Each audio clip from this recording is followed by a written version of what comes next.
Normalement, ce cours se fait en deux parties. Ce cours est à deux dimensions. Il y a une partie du cours auquel normalement les assistants ne prennent pas part, puisque dans leur module, c'est pas politique de recrutement. Et comme on n'a qu'une seule assistante dans la salle, elle suit le programme de responsable RH. Ok? Donc, on va le prendre comme ça. Le cours va se structurer en 5 parties. Je vais vous donner les éléments. Les 5 parties reprennent en réalité les 8 étapes du recrutement. Donc, on va remettre en cause. Les 8 étapes standards dont parlait. Les 8 étapes, c'est standard, mais en réalité, quand vous regardez à l'intérieur de chaque étape, on se rend compte que l'ancienne classification qui a été faite doit aujourd'hui être remise en cause totalement. Je vais vous expliquer pourquoi. Ok? Donc, la méthodologie qui sera adoptée ici sera basée sur 4 piliers. Le premier pilier sera les explications théoriques sur un certain nombre de concepts dont vous avez besoin. Ok? En vous expliquant les différents processus. Le deuxième pilier sera des ateliers pratiques sur les outils, comme je vous avais annoncé au cours précédent. Des ateliers pratiques qu'on va faire sur chaque outil. Le troisième pilier sera les mises en situation. On va voir des vidéos en ce qui concerne spécifiquement l'entretien de recrutement. J'ai sélectionné 2 types de vidéos, comme on n'aura pas de gens ici pour faire la mise en pratique réelle. Un type de vidéo où on a des recruteurs, mise en situation, candidats, et les spécialistes font le commentaire. Donc vous allez vous mettre du côté des recruteurs, vous allez voir, et puis un type de vidéo où un entretien s'est bien structuré. Okay? Et la dernière étape sera avec vous, une mise en situation. À la fin du processus, on aura un groupe d'étudiants qui seront des recruteurs et un autre groupe des chercheurs d'emploi, et puis on va débriefer. Ça aussi, ça sera vite fait. Et vous et moi, nous allons débriefer. On va voir si les recruteurs ont bien fait leur travail ou s'ils n'ont pas bien fait. Ok? À partir de ce processus-là, normalement, en sortant de cette salle, vous devez être en mesure de faire les premiers recrutements. 2 semaines d'activité. À la fin de chaque session, je vais vous donner un travail à faire en soirée. Il faut le faire.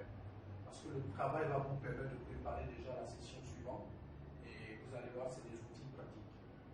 Ok? Je vais vous dire honnêtement, si j'arrive à vous parler sans regarder le support, sans regarder la documentation, vous avez constaté tout à souvent, quand j'anime un atelier ou un module, je ne regarde pas le document. Et c'est parce que j'ai travaillé avec ces supports techniques. Il faut posséder la matière. Il faut vivre ce que vous faites.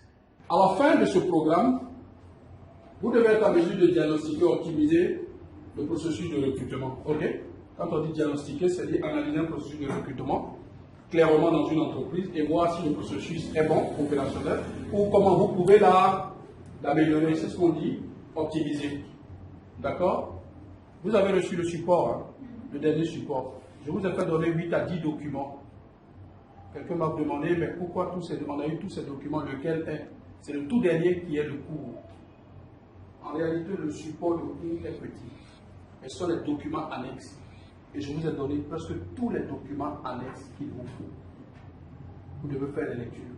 Parce que le cours va s'arrêter dans 2 semaines, mais vous avez toute votre vie devant. C'est pourquoi je vous ai donné. Vous allez voir un document qui reprend tous les outils. C'est le document de Ségos.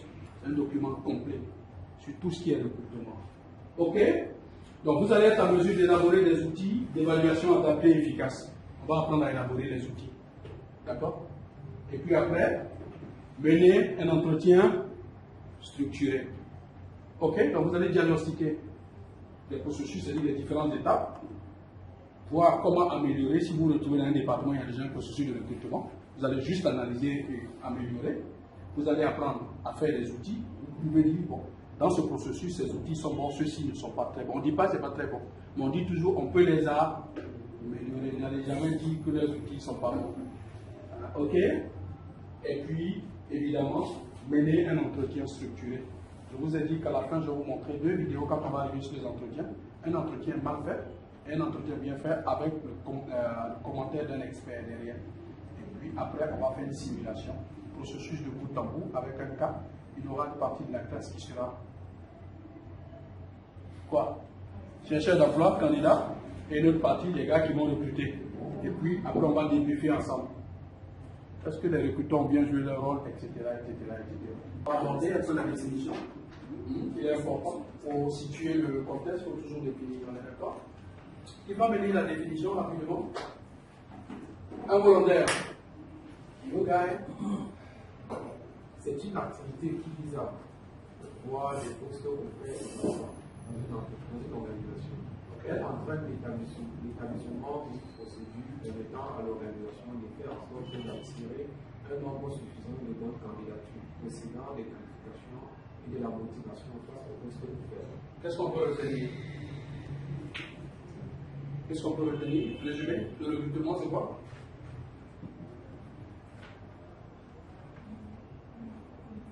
Jean-Claude, le recrutement, c'est quoi? Résumé de cette idée? Diane?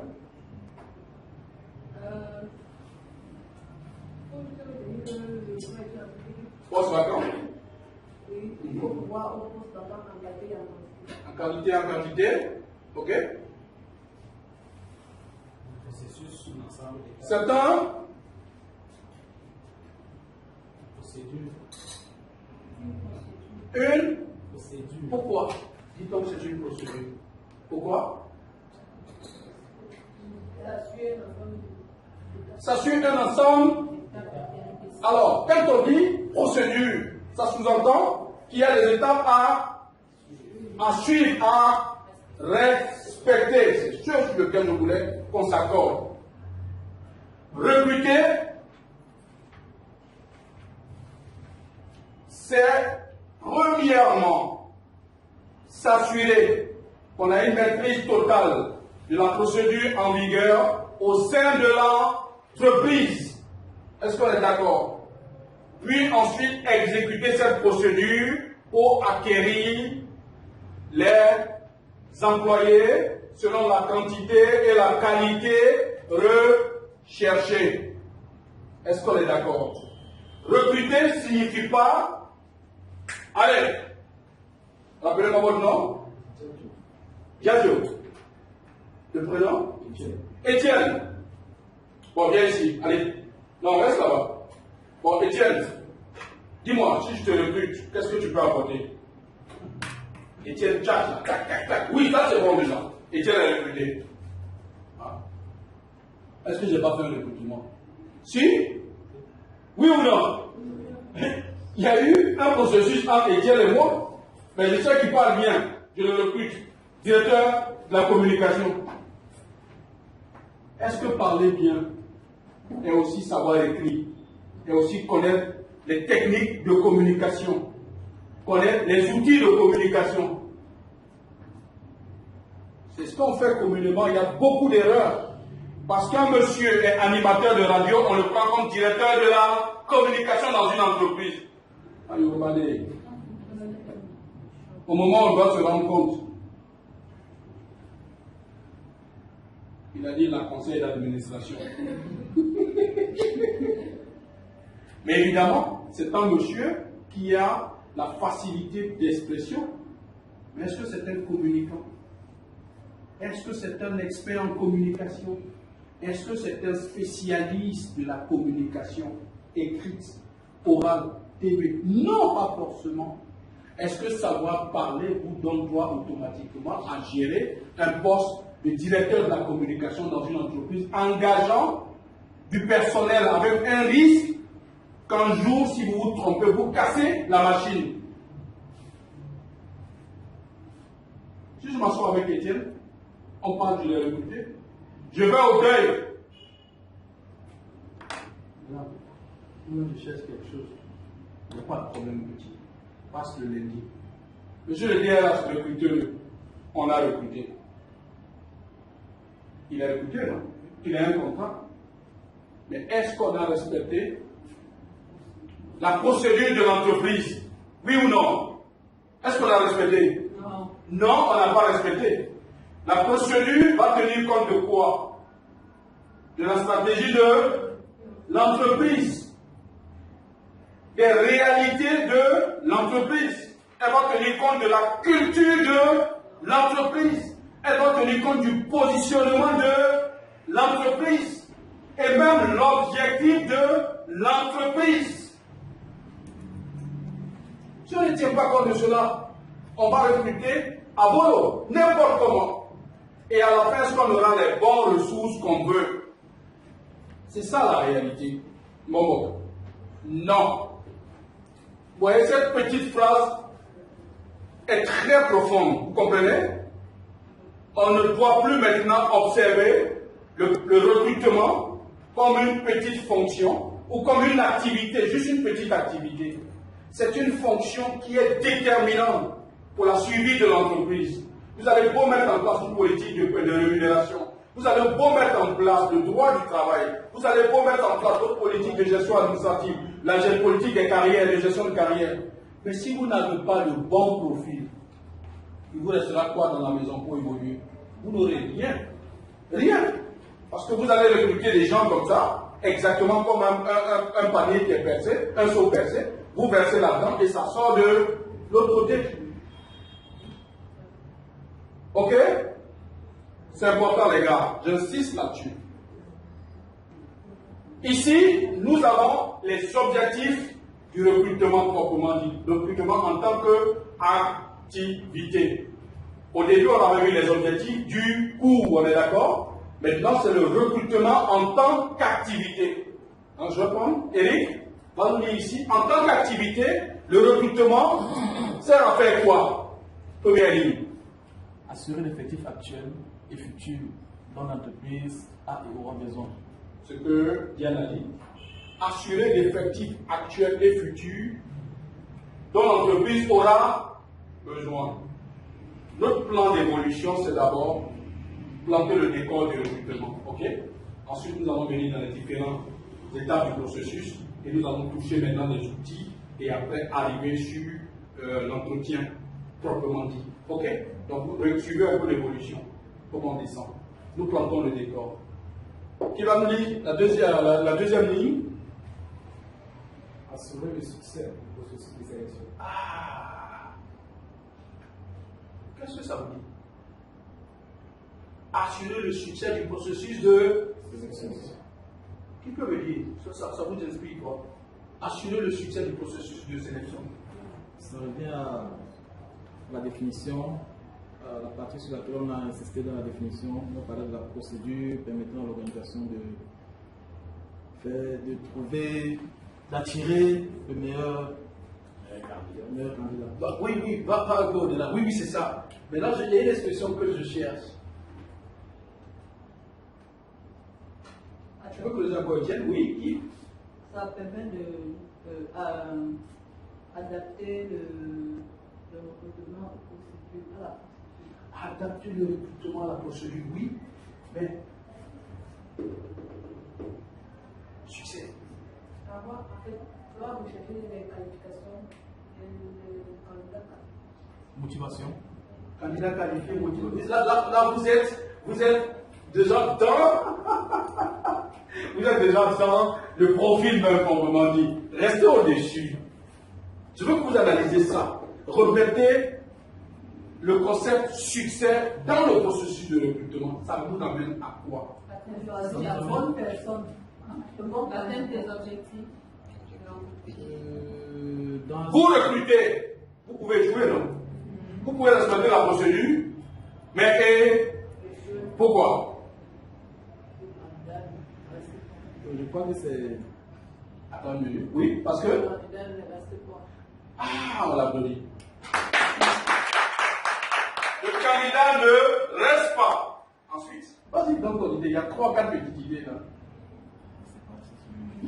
Ça va venir. Assurer le succès du processus. On peut respecter toutes les étapes. Mais si le candidat ne reste pas, à la fin, qu'est-ce qu'on a fait? Quelqu'un dira, moi j'ai bien recruté, ce sont les autres qui n'ont pas gardé. Mais c'est faux, on a échoué. Et pour qu'on puisse réussir et garder le candidat, on doit s'assurer qu'en amont, on a pris tous les éléments en compte. La bonne rémunération. En aval, on s'est assuré de l'intégration. On s'est assuré du processus de suivi de l'intégration. On a mis en place des bons outils pour le former. On a mis en place des bons managers pour le motiver, etc. Oui. Parce qu'on peut avoir un gros budget, on peut recruter. Ou même qu'on vient un cabinet expert. Hein.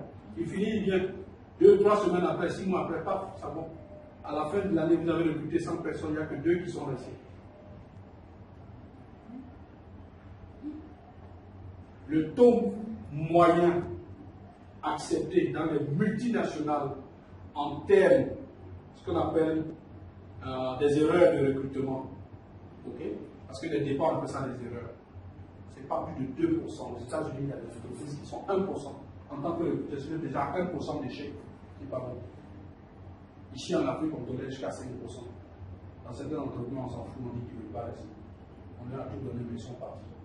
Parce qu'on ne remet pas en cause le processus de sélection. Troisième point qui va nous dire. Vous cherchez les employés au bon profil selon les besoins de... Les employés au bon profil. Là, en ce moment, on est en train de parler de quoi? Qu'est-ce qui va rentrer en ligne de compte sur le recruteur? L'honnêteté, l'intégrité et la maîtrise même du processus ou du développement des outils nécessaires. Pour avoir le bon profil, il faut que vous ayez les bons outils et que vous soyez honnête. C'est ça. Si vous n'avez pas les bons outils, vous ne pouvez pas. Pourquoi je dis ça? Je vais recruter un assistant de direction bilingue. OK? OK? Un outil de test que je lui donne. Je vous donne un exemple, un outil, calcul mental. Tu as dit, aïe, moi je suis un expert en recrutement, j'ai dit ça, je lui donne des calculs mentaux, calculs mathématiques pour recruter l'assistant. Assistant comme Assistant de direction. Est-ce que c'est bon? Ce n'est pas bon. Ah, mais voilà. Voilà, c'est ce que je dis. Je dis ici, pour recruter les bons profils, il faut que, premièrement, je sois professionnel, intègre. Oui, l'intégrité est très importante. Et il faut que, deuxièmement, je puisse avoir ou choisir les bons outils. Si vous choisissez de faux outils, vous allez mal évaluer, vous allez mal étalonner. Clairement. Je veux une secrétaire d'assistante bilingue. Quelles sont les compétences que je dois évaluer? On y va rapidement. Vous n'êtes plus des apprentis, vous êtes maintenant des RH. Je veux une assistante de direction. Quelles sont les compétences que je vais évaluer? Chacun d'elles va me donner une compétence. Une famille de compétences. Niveau d'anglais, comment tu le dis? Le niveau de langue. Si je sais qu'on est au Cameroun, dans un pays où elle doit avoir des francophones, des anglophones, je vais évaluer. Mon premier critère sera d'abord le niveau de langue. Si vous ne pouvez pas parler, vous ne pouvez rien faire en tant qu'assistant. Oui ou non? Langue, niveau écrit, niveau rédactionnel. Deuxième compétence, famille de compétences à évaluer, donnez-moi. La capacité d'accueil, qui comprend accueil téléphonique, accueil physique, rapport d'accueil, etc., etc., apprenance, etc. Troisième grande famille de compétences, donnez-moi. Vite, vite, vite, vite. Dans la capacité accueil, c'est dans la capacité linguistique. Maîtrise des logiciels de base qu'on utilise, logiciels bureautiques, etc., etc., ce qu'on utilise. Troisième grande famille de compétences, donnez-moi. Savoir, capacité rédactionnelle. Capacité rédactionnelle, c'est une grande famille et je dois choisir les bons outils pour trouver la bonne capacité rédactionnelle. Quatrième,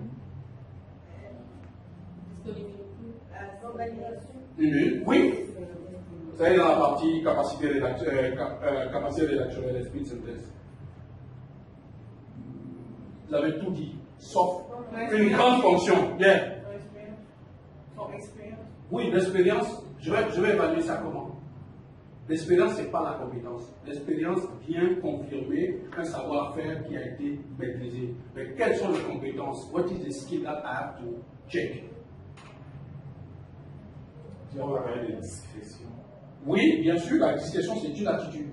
C'est ce qu'on appelle dans les soft skills. C'est une attitude que je dois rechercher sur une assistante de direction.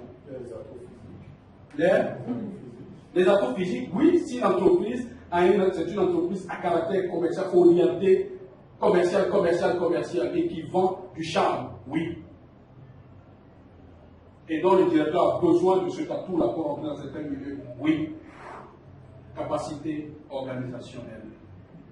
Capacité, une secrétaire de direction, une assistante de direction doit être capable d'organiser les séances de réunion, les séances de travail, etc. Le voyage, capacité organisationnelle, logistique, ça fait. Si je suis recruteur et que je n'ai pas la capacité d'identifier les compétences nécessaires, je ne pourrai jamais avoir les bons outils pour faire la bonne sélection. Le tout commence par là. On est d'accord? On est d'accord? Ensuite, qui va nous lire cette partie? Le point 4. Éviter les départs actifs des candidats embauchés dans une et incompatible avec les valeurs organisationnelles. Éviter les départs actifs des candidats embauchés dont le profil est incompatible avec les valeurs organisationnelles. Ça sous-entend qu'il ne faut pas recruter quelqu'un si, évidemment, en termes de valeurs culturelles, organisationnelles, ne colle pas avec l'entreprise. Si vous le recrutez simplement parce qu'il a des compétences, vous vous trompez. On peut toujours apprendre. Il est difficile de changer les gens. Et les valeurs sont fondamentales. Ok? Vous pouvez toujours former des gens, hein? Mais les refaçonner, c'est faisable. Mais ça prend du temps. Donc l'attitude, c'est important dans les valeurs. Il y a des gens qui peuvent s'adapter à des valeurs, d'autres qui ne peuvent même pas du tout s'adapter. Et pendant vos recrutements, vous devez observer cela. Est-ce que celui-là peut s'adapter à la culture? Est-ce qu'il a déjà fait dans d'autres entreprises? Est-ce qu'il y a des entreprises qu'il a fréquentées qui ont presque la même tendance, etc. Ok? Ça va vous demander un travail important sur vous-même. D'accord? Qui nous dit? Dernier? Augmenter l'efficacité organisationnelle à court et à long terme. Les objectifs du recrutement, c'est pour organiser l'efficacité organisationnelle à court et à... Oui ou non? Tu dis? C'est juste la petite définition qui nous permet de faire le tour comme ça. Ok? Alors, pourquoi dit-on que le recrutement, quelle est l'importance du recrutement? Le coût de la main-d'œuvre. Ok? C'est très important. La stabilité de la main-d'œuvre. Très important. Les qualifications exigées. Ce sont des éléments importants dans le processus de recrutement. La conjoncture économique. Qui peut expliquer le dernier pour la conjoncture économique? Ça veut dire quoi? La conjoncture économique? Non, la conjoncture n'est pas forcément la difficulté.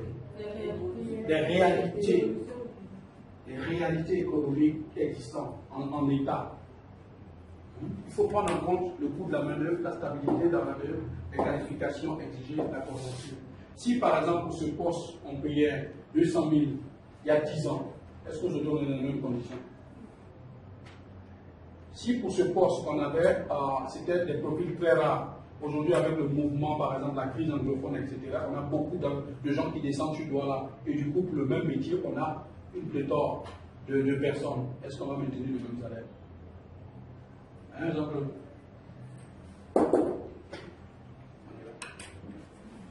Alors, pour pouvoir, avant même de démarrer votre processus de recrutement dans une entreprise, il y a des préalables.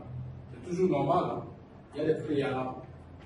Je ne vous demande pas de mémoriser tout ça, mais je vous demande de me suivre pour que demain, quand vous serez face à cette situation, que ça déclenche automatiquement. Il y a des préalables. Vous ne pouvez pas dire que vous faites du recrutement si vous ne planifiez pas les ressources humaines. La planification des ressources humaines signifie quoi?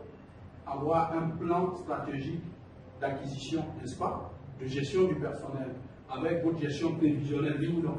Vous devez savoir, l'année prochaine, nous recrutons tel. Nous recrutons tel nom, nous ne recrutons pas tel. Vous le savez ou vous ne le savez pas? Pour l'instant, vous ne savez pas, vous n'avez pas encore fait le cours du GPEC, gestion prévisionnelle de l'emploi et des compétences, vous allez avoir ce cours. Vous devez pouvoir planifier sur 2 ou 3 ou 4 ans. En moyenne, c'est 3 ans, parce qu'au-delà de 3 ans, entre 3 et 5 ans, la prévision en termes sociaux n'est pas très juste. Mais vous devez savoir, sur 3 ans, combien de ressources vous devez prendre pour l'année qui suit. Pour la simple raison que chaque année, vous avez déjà la prévision en termes de stratégie de l'entreprise. Vous savez où l'entreprise veut mettre la barre. Si l'entreprise veut, par exemple, une entreprise qui produit 10 téléphones par an, veut l'année prochaine produire 50 téléphones, ok, et veut vendre 20 en zone anglophone, ça vous intéresse, ça vous dit quelque chose en tant que responsable des ressources humaines? Est-ce qu'on a la capacité à produire là-bas? Est-ce qu'on a des usines? Parce qu'on va produire là-bas. Est-ce qu'on a du personnel qui parle anglais, qui parle de building sur ce marché? Vous voyez déjà ce que ça veut dire? Quand l'entreprise vous donne déjà la stratégie, l'orientation stratégique, vous, en tant que responsable des ressources humaines, vous devez descendre et parler avec vos collègues, vos collaborateurs, le recrutement, la formation, etc. Est-ce qu'on a des ressources pour aller à cet endroit où l'entreprise veut aller? L'entreprise produit 1000 tonnes de cacao, d'accord? Ou l'entreprise transforme 1000 tonnes de cacao en chocolat. Elle veut passer de 1000 tonnes à 10 000 tonnes. Est-ce qu'on a les machines nécessaires?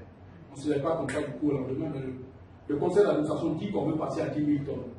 Chaque chef de département va descendre dans son département. Le directeur de la production va descendre voir ses techniciens, ses ingénieurs. Est-ce qu'on peut?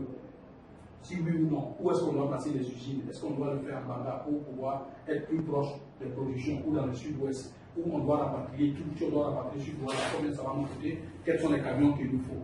Pendant que lui réfléchit comme ça, le directeur marketing va aussi réfléchir. Si on a les 10 000 tonnes, est-ce qu'on pourra les vendre? Quels sont les nouveaux marchés que je vais aller chercher? Lui aussi réunit son état-major. Le directeur des ressources humaines va réunir son état-major. L'équipe de recrutement. Comment est-ce qu'on pourra, pour 10 000 personnes, combien de gens ça va nous demander en termes de ressources additionnelles sur des machines de production dans les usines? Combien de commerciaux il nous faut? Combien de ceci il nous faut, etc. Est-ce qu'on va implanter des usines dans d'autres villes? Si on implante des usines, c'est des usines de combien de capacité? Le directeur de la production va nous dire la capacité. Une capacité définie le nombre de personnes, d'employés nécessaires qu'il faut. C'est clair, c'est connu là, ceux qui font des financiers savent le calculer. Et quand on nous dit, bon, ok, pour l'année prochaine, puisqu'on aura 10 000 tonnes, il nous faudra les 10 000 tonnes, pour produire les 10 000 tonnes, il faut une ressource de 40-50 personnes. Et ces 50 personnes, comme on produit en zone anglophone, on va parler de pidgin anglais. Est-ce qu'à l'intérieur de l'entreprise, on a déjà des ressources qui connaissent le métier, oui, qui parlent le pidgin, oui? Parce que quand c'est une situation de ce genre, il faut faire la promotion de ceux qui sont en interne, les envoyer, et ensuite recruter de nouveau, les former. Vous n'allez pas recruter de nouvelles personnes totalement pour la zone anglophone, non? Voilà comment les gens réfléchissent.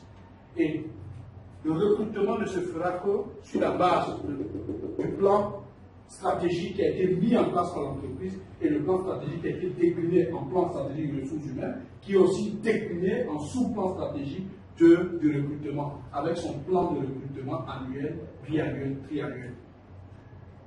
Compris? Qu'est-ce que je veux dire? On ne se lève pas comme ça du coup, parce que demain on doit recruter 10, on recrute 10. Non. Si ça ne fait pas partie du plan de recrutement, on ne recrute pas. On en avait parlé de ça déjà, non? Ok? Pas parce que tu allais au village, tu avais le cousin d'une petite que tu aimes bien, tu allais à son deuil, le deuil de son oncle, elle te dit, mais mon beau, c'est comment? Voilà, tes neveux qui sont là, tes beaux qui sont là, bon, écoutez, envoyez-moi 5 qui viennent. Est-ce que ton plan, le plan stratégique de ressources humaines prévoit que tu rajoutes 5 employés? Un employé, c'est, comme on dit communément, un nouvel employé, c'est un coût à vie de l'entreprise. Ce n'est pas quelqu'un qu'on paye un mois et puis qu'on le libère, non. C'est un engagement total. Est-ce que l'entreprise a les moyens pour le faire? C'est ce qu'il faut voir.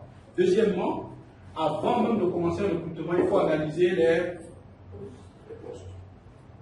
Si vous ne savez pas ce qui est dans un poste, ne déclenchez pas un processus de recrutement. Au commencement des ressources humaines était la fiche de l'examen.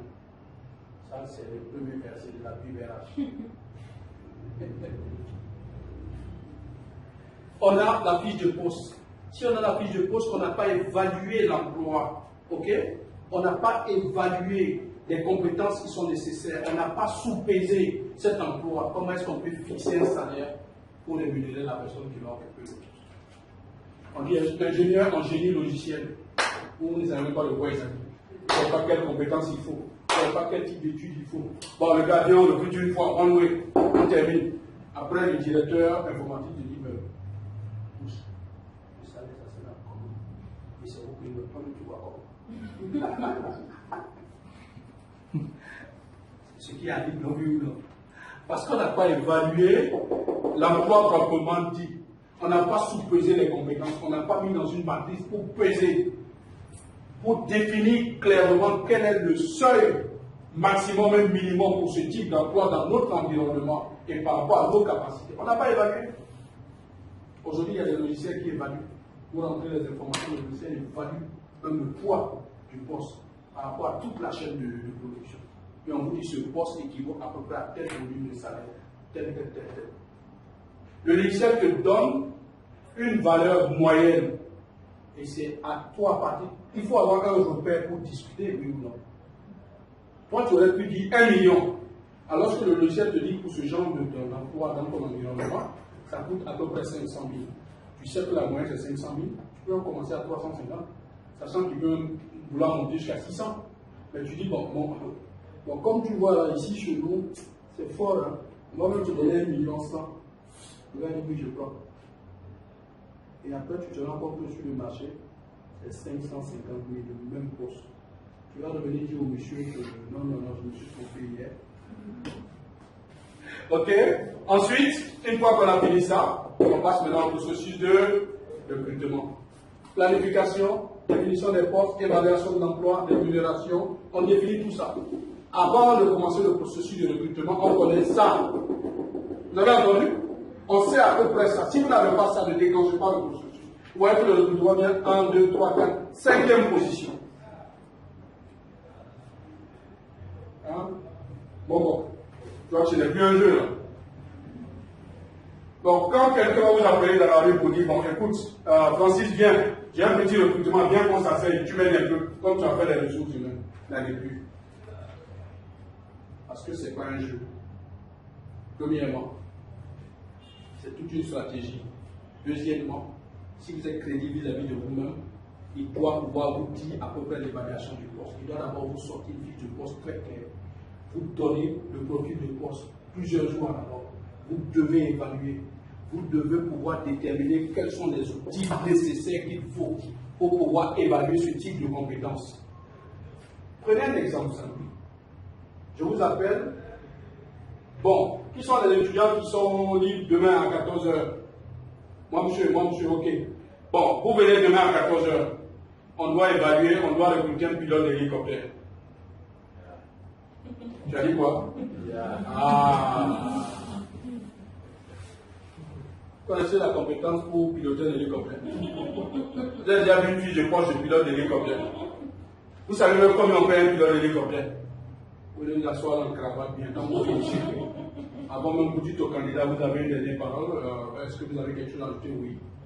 Je ne suis pas à l'aise avec les outils. Vous m'avez évalué, je ne suis même pas monté dans un hélico. Vous ne m'avez même pas demandé des éléments techniques.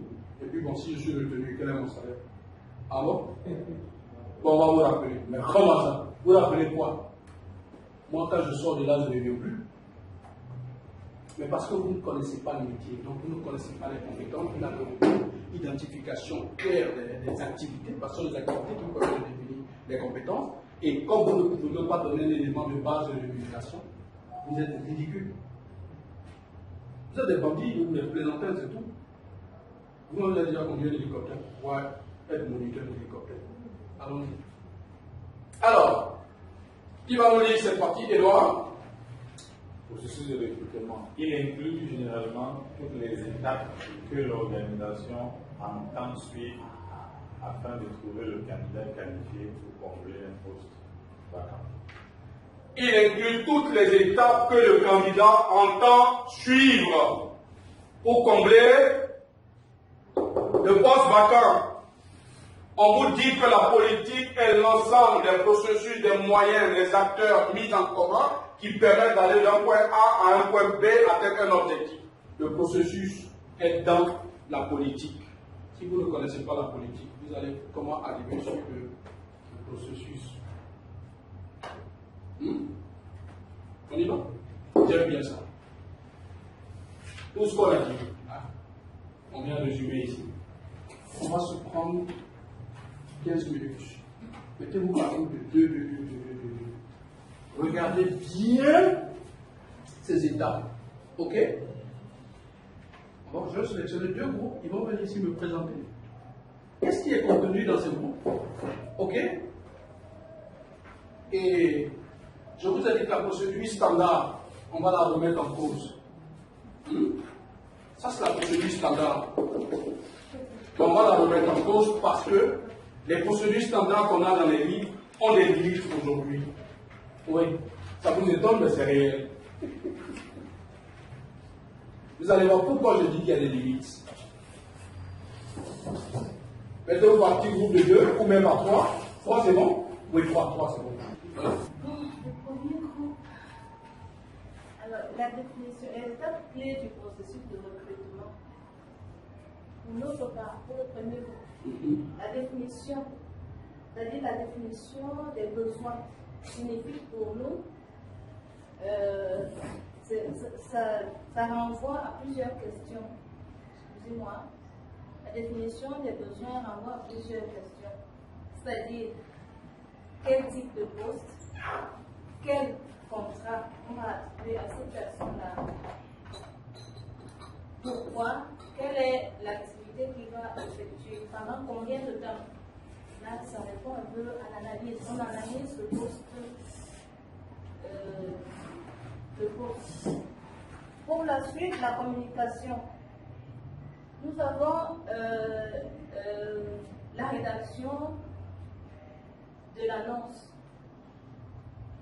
qui est diffusée soit en interne d'abord, pour recruter en interne, soit en externe, quand il n'y a pas un candidat à l'interne. Et là aussi, on parle du canal par lequel l'annonce va passer. Dans la communication, on va parler du canal par lequel l'annonce va passer. Ça peut être Facebook, ça peut être je sais pas moi, site de l'entreprise. Voilà, dans le site de l'entreprise, la presse écrite, le Cameroun Tribune et tout ce qui va avec. Au niveau de la sélection, nous regardons ici la stratégie de sélection, la façon de collecter des informations, les CV et la grille de sélection. Là, professionnellement, on va parler de grille de sélection, des CV. Ensuite, on va faire un tri en fonction des qualifications que nous cherchons. Je vais m'excuser, je vais Donc voilà, la grille de sélection. Ensuite, l'évaluation. À ce niveau, on parle d'évaluation également. On va continuer avec l'évaluation proprement dit. Ça, c'est dans un autre registre. Attention, l'évaluation ici, c'est pour mettre en place, En fait, les CV qu'on a reçus, et avec la base de la grille de sélection, on va maintenant évaluer le CV. Est-ce que ça répond aux critères du profil de poste. Voilà, ici. Ici, c'est pour évaluer le meilleur candidat. On a demandé à un professionnel une assistante de direction. Est-ce que dans l'un des CV ou les CV que nous avons reçus, lequel des CV que nous avons reçus rappelle le mieux ce que nous avons demandé ici sur le profil, c'est-à-dire sur la fiche de poste. C'est celui qui se rapproche le plus, le candidat qui se rapproche le plus sera retenu ici. On va à l'évaluation. L'évaluation, généralement, c'est l'entretien, les tests, et tout ce qu'on connaît, pour savoir effectivement que tout ce qu'il a écrit dans son CV, il a la maîtrise d'un certain nombre de choses. Enfin, de tout ce qu'il a mis dans son CV. À la fin, nous avons choisi celui qui a le plus de compétences, le plus d'attitude, autant professionnelle que physique, autant tout ce qui est nécessaire au poste qu'on a défini préalablement. Et ensuite, l'intégration. L'intégration, ça signifie qu'on a déjà retenu quelqu'un. On pense qu'il va s'en sortir en fonction des tests qu'il a passés. Autant dire qu'il les a passés et les a réussis. Disons que c'est le plus, celui qu'on intègre, c'est celui-là qui a fait bonne impression. Je vais le dire comme ça. Non, en fait, moi je ne fais pas bonne impression. Non, je veux dire en fonction des compétences. Ces compétences ont plu à notre Mais on ne peut pas prendre quelqu'un qui n'a pas fait bonne impression ici. Hein? En fait, si je peux ajouter, On a évalué ici, là, on sait qu'il a fait bonne impression. Je parle de l'attitude. Je parle.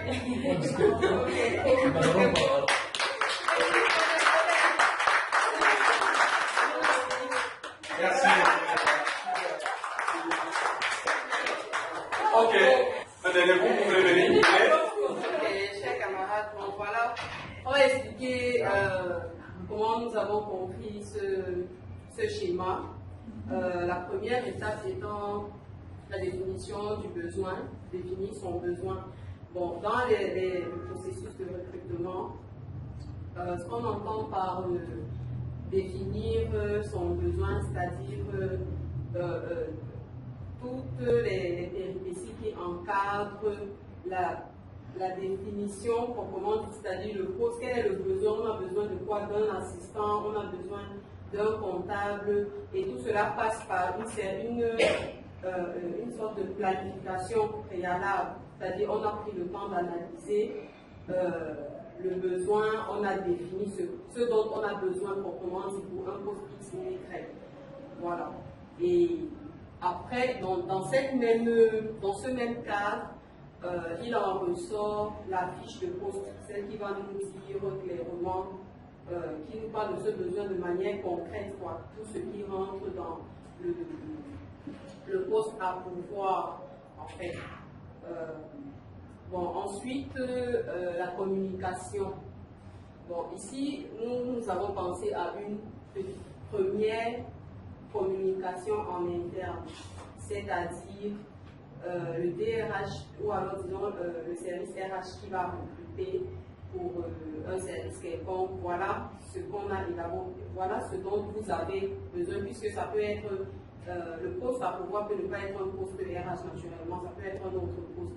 Il faut communiquer sur le type de personnes qu'on recherche. Encore, il faut savoir que pour arrêter un besoin proprement dit, il faut obtenir la validation de la hiérarchie. Donc, on a mis tout ça comme des petits, comment je peux appeler ça, comme des petites communications en interne. Maintenant, dans communiquer toujours, on a parlé d'une communication maintenant à plus large spectre, c'est-à-dire communiquer sur le poste, donc par les différents canaux, c'est-à-dire il faut déjà savoir définir un canal, définir même déjà le contenu de ce qu'on va dire, savoir déjà ce qu'on va dire, et maintenant procéder à la diffusion, c'est-à-dire communiquer quoi, de manière proprement dit. Donc voilà, ensuite, il y a sélectionné et qualifié. Bon, on a eu quelques petits soucis ici, mais là, sélectionner et qualifier, on entend par là, sélectionner, c'est-à-dire prendre quoi, au milieu d'un groupe, c'est-à-dire choisir au milieu d'un groupe, faire un tri, et cela passe par la collection, une collection de CV, en supposant qu'il y ait des péripéties dans lesquelles je ne vais pas rentrer dans tous les détails, mais cette sélection passe par une collecte, et puis dans le tas, voilà, on fait le choix, c'est concernant le choix qui se rapproche de l'objectif recherché par le besoin. Voilà. Bon, maintenant, au niveau de l'évaluation, ici on entend par évaluer les candidats, c'est-à-dire on a déjà préalablement défini notre grille de sélection, on a notre fiche de poste déjà, on a notre fiche de poste. Qu'est-ce qu'on procède au déploiement proprement dit des tests, c'est-à-dire pour avoir le bon candidat, en fait, voilà, merci Diane, la crème de la crème. La crème de la crème, mon ancien, comment c'est le pas la crème de la crème. Voilà, donc, voilà, on va ensuite, après avoir évalué, après avoir déployé les tests et corrigé, parce que on va corriger, et puis on va donc sélectionner notre candidat, c'est-à-dire celui qui se rapproche plus du profil recherché. On va donc, bon, ça inclut le choix, bien sûr, le choix du candidat et l'intégration. Bon, par intégration, on entend le processus qui suit, c'est-à-dire post-recrutement. On a déjà pris le candidat, on l'accompagne, on l'aide à s'imprégner de ces fonctions, de ces nouvelles fonctions dans l'entreprise déjà de manière globale, et puis en ce qui concerne le poste pour lequel il a été.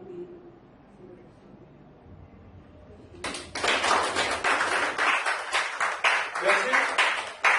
Alors, tous les deux groupes, vous avez fait un travail super, mais vous n'êtes pas allé au bout de vos idées. Je dis, il fallait regarder la procédure standard, ok? Expliquer la procédure standard et identifier à quel niveau il faut remettre en cause cette procédure et qu'est-ce qu'il faut rajouter. Vous n'avez pas regardé ça, la durée moyenne. On vous dit la durée moyenne de recrutement, c'est de 2 mois. Ok? N'est-ce pas? 8 à 12 semaines. 8 à 12 semaines. Ça, c'est le standard. Mais vous n'aurez pas toujours 8 à 12 semaines. Je vais vous donner un exemple simple. Vous avez un collègue qui travaille à un poste critique, qui fait un accident. Est-ce que vous avez 8 à 12 semaines pour le faire? Si vous avez un plan de remplacement en interne, vous pouvez avoir quelqu'un qui peut s'occuper, qui peut gérer le poste, mais pas à 100% comme celui qui est parti l'expert du poste. Donc ici, c'est de 8 à 12 semaines, mais il va y arriver des temps, des moments où vous aurez moins de 3 semaines pour gérer le poste, pour gérer recruter 3 semaines. Si vous travaillez en cabinet, il arrive parfois où une entreprise vous dit on a besoin d'un profil, tel profil. On a 2 semaines maximum, pas plus. Donc vous devez avoir tous vos outils prêts déjà à être adaptés. En cabinet, en fait, il y a beaucoup de recherches qui sont faites. Les gens qui travaillent en cabinet travaillent déjà sur des profils préétablis. Ils rentrent dans les métiers et ils préparent des outils déjà pour chaque métier. Département informatique, administration de système, base de données, SQL, programmeur 2.0, programmeur application mobile. Ils ont déjà des éléments qu'ils préparent. Ok? Revenons sur les étapes. Définir son besoin. Évidemment, avant d'arriver dans le processus de recrutement, on est d'accord qu'au niveau de la planification, c'est déjà autorisé. Donc, on arrive dans la définition du besoin. C'est la collecte du besoin, l'analyse de ce besoin. Le besoin est collecté, il faut l'analyser et il faut le faire valider. Pas parce qu'il y a un besoin qui est libre qu'on doit automatiquement recruter. On vous dit que tout poste qui se libère n'est pas forcément comblé par un recrutement. Donc tout poste qui se libère n'est pas forcément remplacé. On peut trouver un plan B, on peut trouver un mouvement en interne, on peut même combler par un stagiaire, pourquoi pas, ou par un emploi temporaire, n'est-ce pas? Mais pas forcément un recrutement définitif. Identifier le besoin ici, approuver ce besoin. Mais avant de passer de là à là, vous approuvez le besoin, ça sous-entend quoi? Quand vous définissez un besoin, vous devez savoir qu'est-ce que l'individu va faire, n'est-ce pas? Et quel est le type d'individu qu'il vous faut. Donc à cette étape, on collecte le besoin, on l'analyse, on le fait valider, on élabore la fiche de poste et on élabore les 2 premiers outils.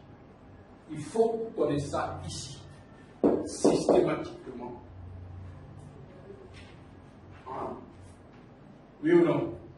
Si vous n'avez pas ça là, vous descendez ici, vous faites quoi ici?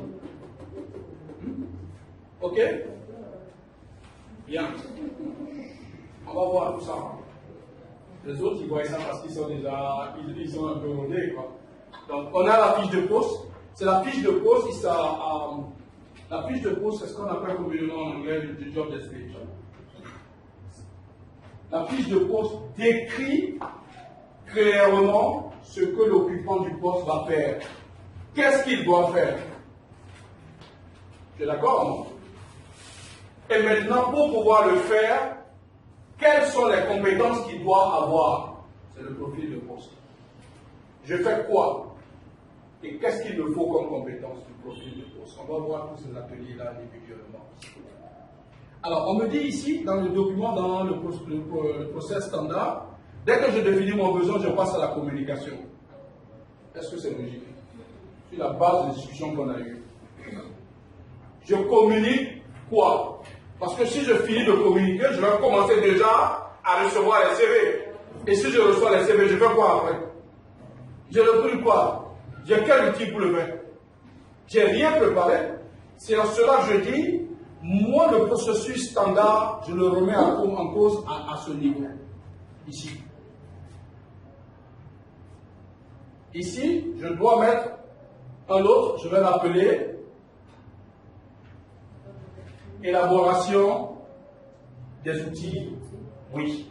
Parce que dès que je commence à communiquer, ça veut dire que j'ai tous mes outils pour faire tout le processus. Or, il y a un problème. Je définis mes besoins, je définis ma fiche de poste, mon profil de poste, j'ai déjà les éléments. Je vais élaborer maintenant les outils. Ici, à partir du moment où je connais le poste, les activités qu'il va faire, le profil à rechercher, je saurai quel type d'outils il me faut. Est-ce qu'il me faut un test linguistique? Est-ce qu'il me faut un test d'aptitude métier? Est-ce qu'il me faut un assessment center? Est-ce qu'il me faut un entretien? Est-ce qu'il me faut une étude de cas? Qu'est-ce qu'il me faut? Un test d'intelligence logique mathématique? Parce qu'en fonction de l'activité que l'individu va faire et du profil que je recherche, je peux identifier quels sont les outils réels qu'il me faut. J'ai pris le cas d'exemple tout à l'heure de l'assistant que je veux recruter. Je dis bon, l'assistant, je fais un test mathématique, calcul mental. Ce sont les calculs qui vont l'aider à parler son anglais, son français, rédiger ses mémoires, organiser ses réunions. Si je viens prendre ici, dès que je définis le poste, que je dis bon, pour l'assistance, il me faut un exercice mathématique, c'est mon outil que je choisis, non? C'est faux, c'est biaisé. Et si je choisis cet outil, c'est parce que je ne connais pas bien le poste. Je ne connais pas au détail les activités de ce poste. Je ne connais pas les compétences qu'il faut pour bien faire cette activité. C'est pourquoi on va rajouter dans le schéma. Je laisse le schéma standard. Mais ici, on va mettre l'étape 2 sera l'élaboration des outils. Donc, étape 2, élaboration des outils. La communication sera l'étape 3. La sélection sera l'étape 4. L'évaluation sera l'étape 5. Et puis, le choix final et l'intégration sera l'étape 6. OK? Quelles sont donc les techniques pour avoir ces outils-là? Vous faites RH, on vous demande de recruter un expert, puis d'autres, faites pas pourquoi. Bien sûr. Si tu connaissais tous ces outils, tu n'allais même pas fait le cours de recrutement. C'est maintenant que je vais vous montrer comment choisir le bon outil, quel outil il faut, quand il faut. À l'étape de notre cours, nous sommes encore ici. Tu as vu? On va faire ça. Quand on sera ici, tu vas dire, ah, donc c'est ça qu'il faut pour ça. On est encore là. Donc, on va élaborer la fiche de poste, on va élaborer le profil de poste. Une fois qu'on a élaboré la fiche de poste, le profil de poste, on va maintenant définir quels sont les outils qu'il me faut. Dans les outils qu'il me faut, vous avez deux catégories d'outils, deux grandes catégories. Vous avez les tests et l'entretien. On est d'accord? C'est deux grandes familles. On va revoir après, de façon détaillée, dans les tests, quels sont les types de tests qu'il faut, comment il faut les utiliser. Okay? Après cette étape, on vient à la communication. L'étape de la communication va se scinder en deux parties. C'est une équipe qui l'a dit, c'est vous. C'est eux. L'étape de la communication, c'est ça dans deux parties. Pourquoi? On a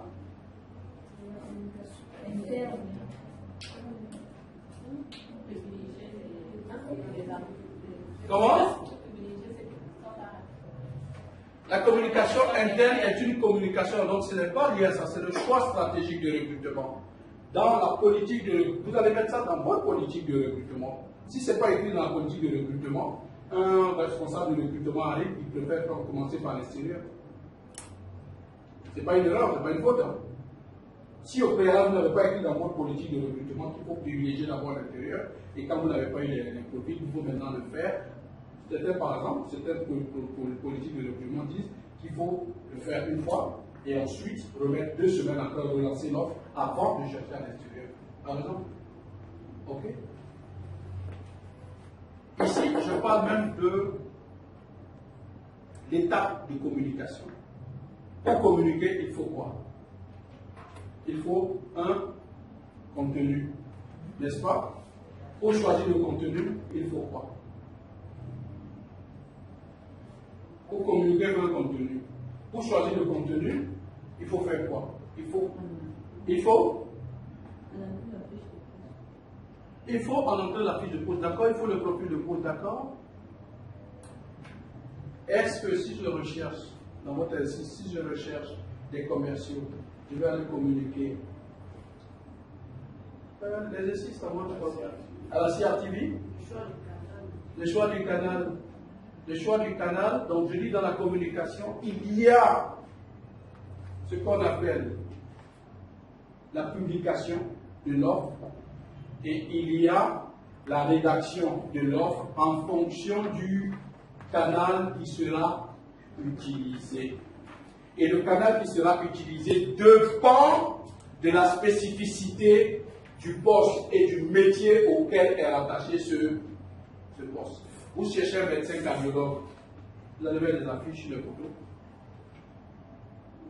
Pourquoi vous allez aller publier dans Cameroun Tribune, prendre une page d'1,5 million? Alors que vous regardez la mutuelle des médecins cardiologues, vous dites au président de la mutuelle, vous envoyez un courrier, tout de suite on vous dit les cardiologues qui sont présents et qui ont moins d'activité. Ça vous coûte quoi? Un mail. Juste un mail. Vous cherchez un ingénieur télécom, junior, nouveau. Vous partez prendre une page de Cameroun Tribune, vous publiez 1,5 million. Peut-être que vous avez des commissions là-bas, on vous le verse. Mais vous écrivez à Polytech et à l'école des postes. Vous écrivez ce soir, demain matin, votre mail est coulé comme ça, il y a au moins 500 candidats. Donc dans la communication, on a le choix du canal, ok, qui va dépendre du type de l'offre, du poste. Et maintenant, on a la publication. Quand il faut publier, à quel moment il faut publier, c'est important. Ok? C'est très important, à quel moment il faut publier. Dans votre exercice du début, vous vous souvenez, on doit recruter en septembre. Faut-il publier à partir de septembre, août, il faut-il publier dès que possible. Il faut se donner un délai de publication en fonction des supports. Sur le net, si vous postez sur des outils comme Viadeo, LinkedIn, Facebook ne sera pas le bon support parce que la cible n'est pas spécifiée, elle est diverse. Alors que si vous allez par exemple sur LinkedIn, ça va vous coûter un peu cher, mais vous allez spécifier, on dit taguer, c'est-à-dire adresser, sélectionner des personnes qui sont dans le métier que vous recherchez, des profils spécifiques. Donc en fonction du canal que vous allez utiliser, vous devez gérer le temps de publication. Sur le net, en moyenne, 3 jours à 1 semaine. Si c'est bien ciblé, vous avez du monde. Si vous publiez sur la CRTV, un exemple, dimanche à 10h, les gens sont en église la plupart du temps. Vous voulez recruter un spécialiste, un gars pour travailler au nord, dans une région musulmane. Vous demandez à la CRTV de publier vendredi entre 13h et midi 30 et 13h30. Vous n'avez aucun gars qui regarde la télévision. Ils sont d'abord à la mosquée. Vous voyez un peu ce que je veux dire? Donc, le support, le choix du support et la période de publication sont deux éléments qui sont très importants. Comment choisir votre support? Comment vous choisissez le support? Vous choisissez le support en fonction de la cible que vous voulez adresser. Vous choisissez le support en fonction de votre budget disponible et en fonction du métier lié au poste. Imaginez un seul instant, je cherche un web designer, ok? Quelqu'un qui design les sites web, ok? Et je vais publier dans Cameroun Tribune un gars qui est censé designer des sites web. Ce gars, normalement, doit être toujours. Il design des applications mobiles. Et lui n'est pas connecté.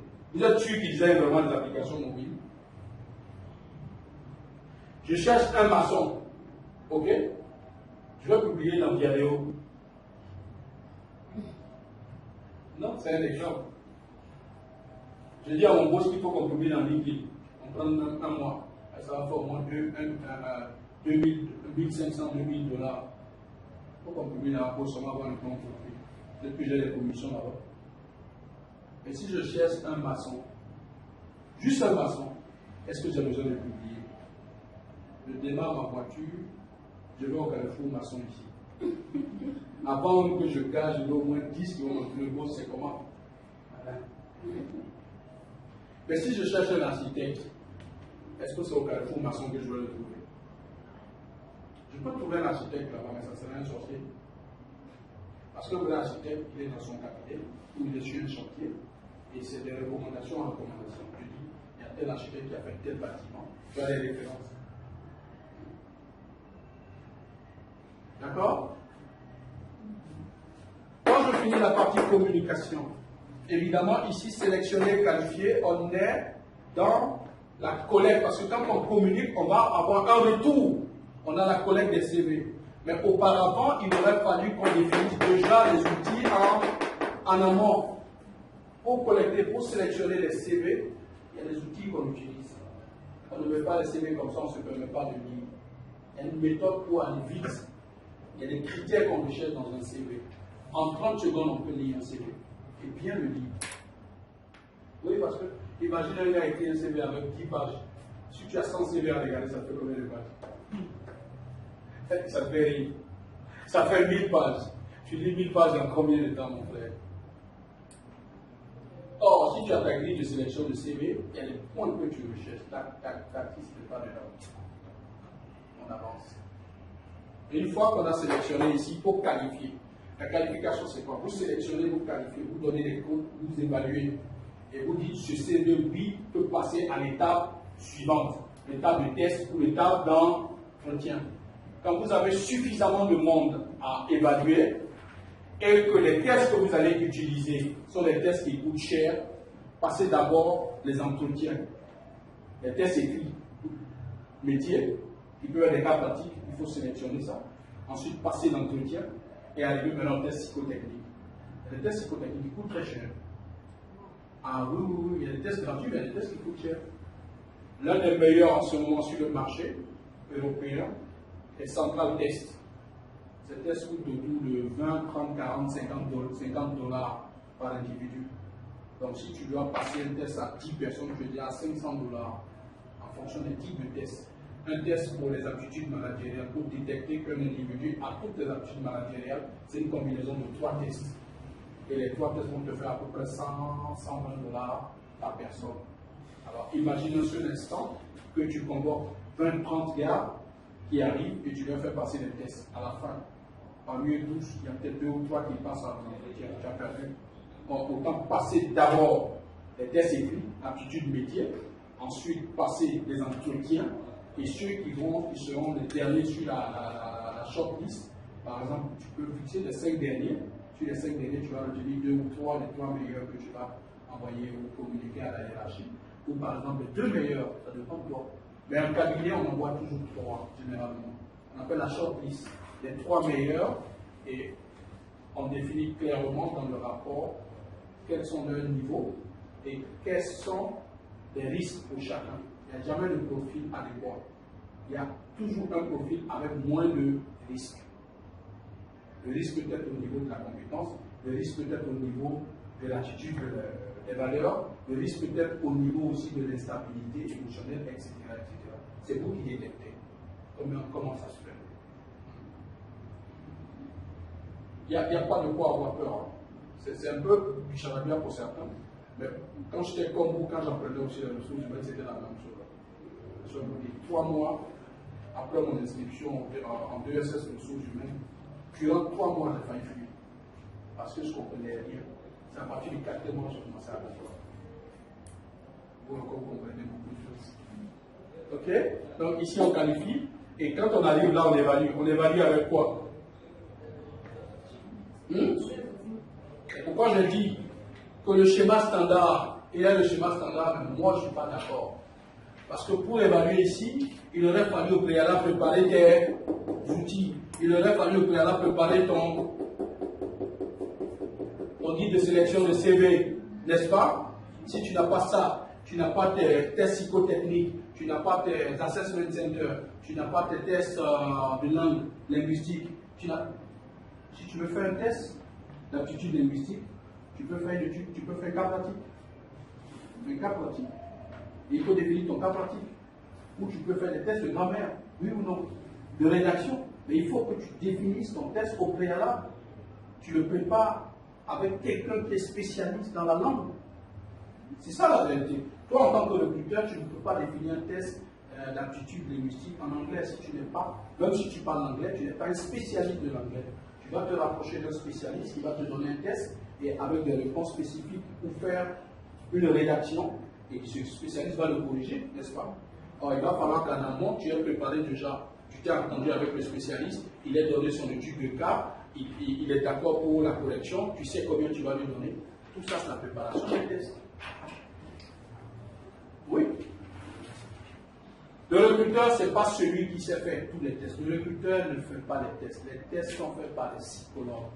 On utilise les bons tests au moment où il faut l'utiliser. C'est ça. Il y a des tests d'intelligence, des tests d'aptitude métier, il y a des tests de personnalité. Je vous donne un exemple simple. Un commercial. Quelle est la personnalité d'un commercial?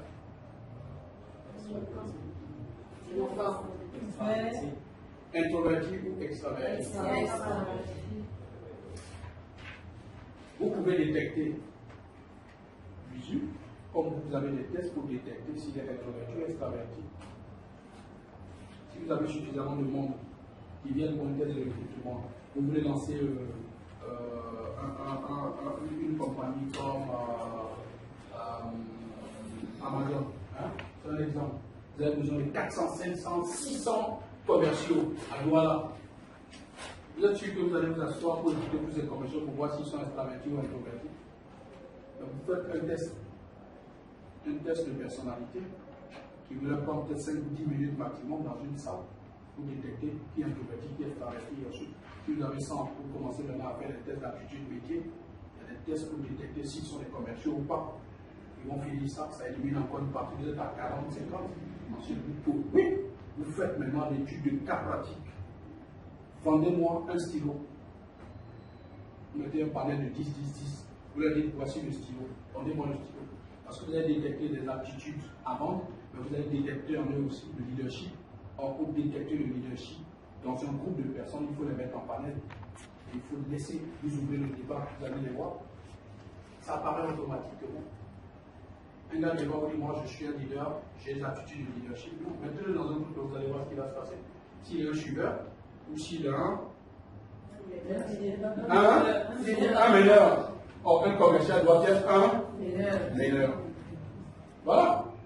Donc, ici, comme je sais mon poste, comme je connais le profil de poste, je peux déterminer en amont les outils qu'il me faut, n'est-ce pas? Au point quand j'arrive ici, je communique, je viens sélectionner, j'évalue, je suis tranquille, tout est déjà prêt. Ce n'est pas quand je reçois 100 000 CV que je commence à chercher maintenant quel est le test que je vais utiliser. Ah, Eric qui devait me rédiger l'étude de cas en comptabilité. Ah, il est allé en mission au sud-ouest, la route est barrée, ça commence à être compliqué. Ça veut dire que je n'ai pas préparé mon plan, je n'ai pas préparé mes outils. Et quand je finis ici, avant d'entamer cette partie, c'est-à-dire que là, je l'évalue. Ici, je viens confirmer. je donne la dernière sélection, je donne son contrat, c'est ici, c'est ce qu'on appelle choisir. Quand vous faites le choix final, c'est accompagné de son contrat. Et ensuite, vous l'intégrez. Or, pour intégrer, il aurait fallu que vous ayez déjà un plan d'intégration, une politique d'intégration. Dans la politique d'intégration, j'ai d'abord son environnement de travail. Qui s'occupe de son environnement? L'État, les chefs, s'il a droit à une voiture, s'il a droit à ceci, etc. Ce n'est pas le jour où il arrive qu'on commence à faire ça. Tout ça doit être fait. Quand il arrive, est-ce que je lui donne un tuteur? Est-ce que je lui donne un mentor? Qui va le suivre? Quelles sont les fiches avec les critères de suivi d'évaluation pour me permettre de suivre chaque semaine ou chaque mois, faire le point en tant que responsable du recrutement avec son chef, son supérieur direct, pour voir s'il est en train d'être au fur et à mesure embarqué dans le processus d'intégration. Parce qu'à la fin, si vous recrutez 10 personnes et qu'à la fin de l'année, ou chaque 3 mois, ou chaque 6 mois, il y a 9 qui partent, ce ne sont pas des managers ou des chefs de service. C'est vous le recruteur.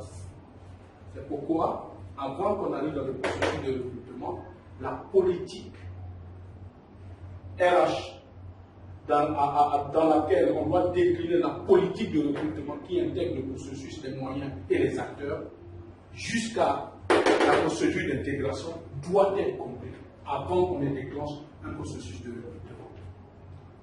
Ok?